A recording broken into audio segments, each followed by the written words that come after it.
Deep state বলতে কাকে বুঝিয়েছেন আসিফ মাহমুদ? সাবেক অন্তর্বর্তী সরকারের উপদেষ্টা আসিফ মাহমুদ সজীব ভুঁইয়া ডিপ স্টেট থেকে তাদের সরকারকে 2029 সাল পর্যন্ত ক্ষমতায় থাকার প্রস্তাব দেওয়া হয়েছিল বলে মন্তব্য করার পর বিষয়টি নিয়ে রাজনৈতিক অঙ্গনে কৌতূহল তৈরি হয়েছে। কখন কি শর্তে এমন প্রস্তাব দেওয়া হয়েছিল বা ডিপ স্টেট বলতে কাদের বুঝিয়েছেন, এখন সেই প্রশ্ন সামনে আসছে। এ বিষয়ে জানতে চাইলে আসিফ মাহমুদ শুক্রবার 27 মার্চ সাংবাদিকদের বলেন, ডিপ স্টেটে বৈদেশিক সহ অনেকগুলো পক্ষ ছিল, তাই সুনির্দিষ্ট করে কারো নাম আমি উল্লেখ করতে চাই না। বৈষম্য বিরোধী ছাত্র আন্দোলনের সাবেক সমন্বয়ক আসিফ মাহমুদ এখন জাতীয় নাগরিক পার্টির এনসিপির মুখপাত্র। তিনি বৃহস্পতিবার 26 মার্চ বিকেলে রাজধানীর বাংলা মোটরে এনসিপির কেন্দ্রীয় কার্যালয়ে স্বাধীনতা দিবস উপলক্ষে বিশেষ আলোচনা সভার বক্তৃতা করেন। সেই বক্তৃতায় তিনি বলেন, আমরা যখন সরকারের দায়িত্ব ছিলাম, শুরুর দিকে আমাদের বিভিন্ন শক্তিশালী ইনস্টিটিউশন, যাদের আসলে ডিপ স্টেট বলা হয়, তাদের থেকে আমাদেরকে অফার করা হয়েছিল যে আপনারা শেখ হাসিনা সরকারের যে মেয়াদ আছে 2029 সাল পর্যন্ত সেটা শেষ করেন, আপনারা শেষ করেন, আমরা আপনাদের সহযোগিতা করি।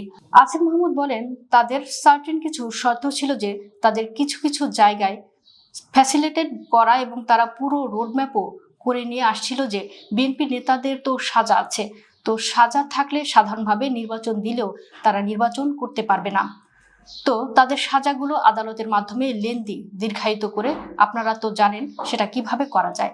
আদালতের ডেট ঘুরিয়ে ঘুরে তারেক রহমানের নিজের নামেও সাজা ছিল।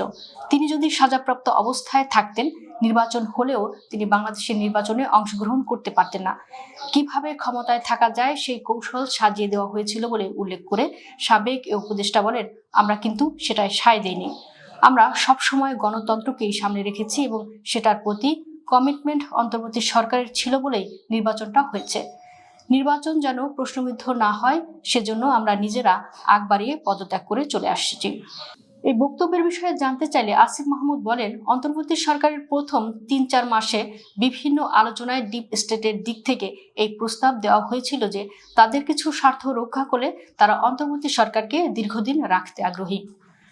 দিন দরবারের অংশ হিসেবে আমাদের অ্যাপ্রোচ করা হয়েছিল, হয়তো অন্য উপদেষ্টাদের সঙ্গেও তারা কথা বলেছিল।